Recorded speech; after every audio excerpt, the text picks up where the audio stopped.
Hi guys, today I'm attempting to make chocolates for the first time with 3 yummy types of ganache, which was a lot of fun and delicious. If you're new to our channel and would like to see more recipes, please subscribe and hit the bell for new video notifications. Now let's make 3 types of chocolate ganache. Because this is our first time making chocolates and ganache, we use small portions. However, we will include the ratios at the end of the video for you because they're different for white chocolate, milk chocolate, and dark chocolate. In a saucepan, add your orange juice and your zest and bring to a low boil. Let your juice and zest boil down to approximately half the original amount. When it's reduced, you will see the mixture thicken a bit and it'll look something like this. Now you can remove your mixture from the stove and you use a fine sieve or a strainer to strain out the zest. We are adding 3 drops of LoAnn Oil Super Strength Orange flavor for an extra orange kick to our chocolates. Okay, now take your heated juice and add it to your chocolate and stir until your chocolate is thoroughly melted. You want to mix it well until your ganache looks a little something like this. Don't worry if you think your mixture is a little too runny, because it'll harden into a ganache that you can actually mold with your hands when it's completed. This next ganache will be a different consistency. Our strawberry ganache will end up a creamier filling that you will need a piping bag for.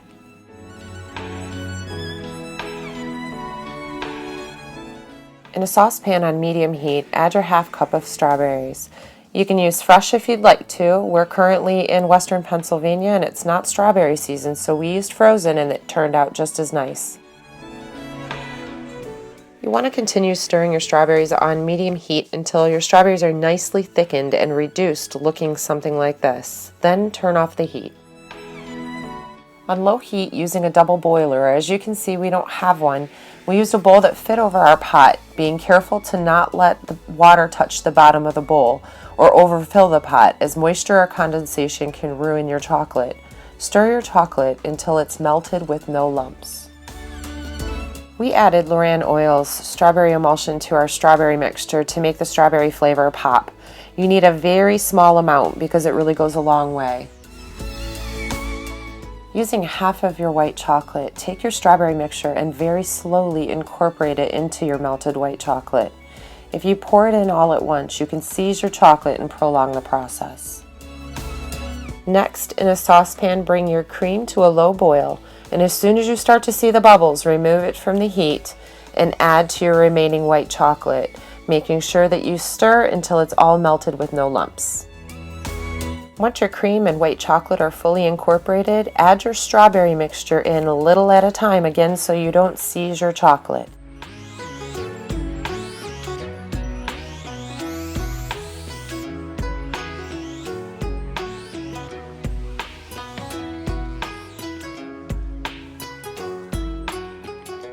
This next ganache is for our strawberries and cream chocolates. The consistency is somewhere between the consistency of our orange chocolate ganache and our strawberry ganache.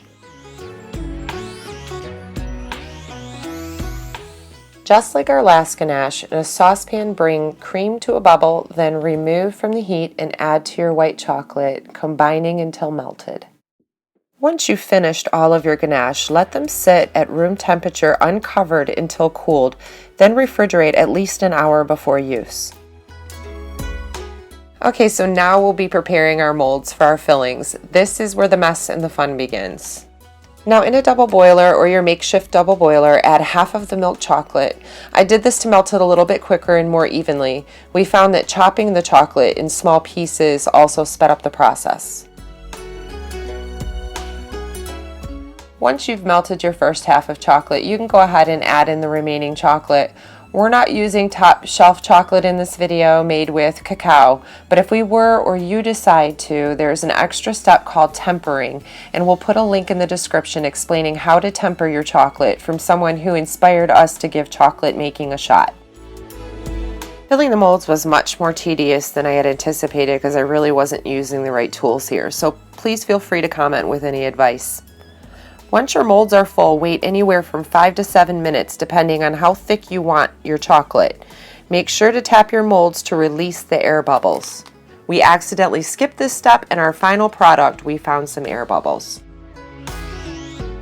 Once your molds have set, carefully empty the remaining chocolate onto parchment paper or a clean scrapable surface so that you can reuse your chocolate. For our strawberries and cream chocolates, we added additional flavor to our chocolate using LoAnn Oils strawberry emulsions again. Just remember, a little goes a long way. It didn't take long for our kitchen and ourselves to be coated in chocolate. As you can see, there's chocolate everywhere, but it can be scraped up and reused, so no worries.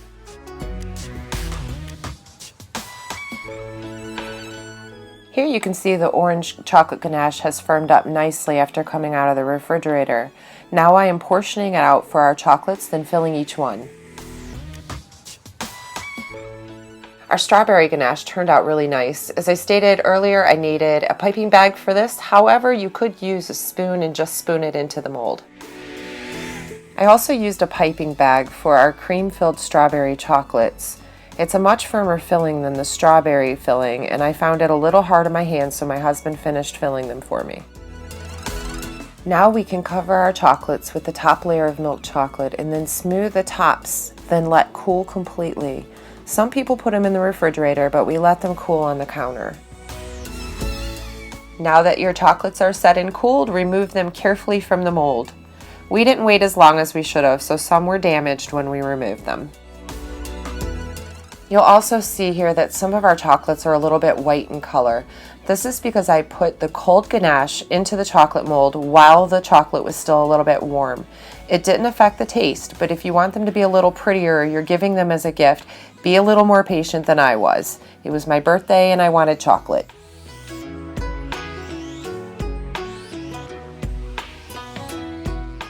If you have any chocolate making advice for me or any baking utensils that you'd like to recommend to make my life a little easier, please leave me a comment below.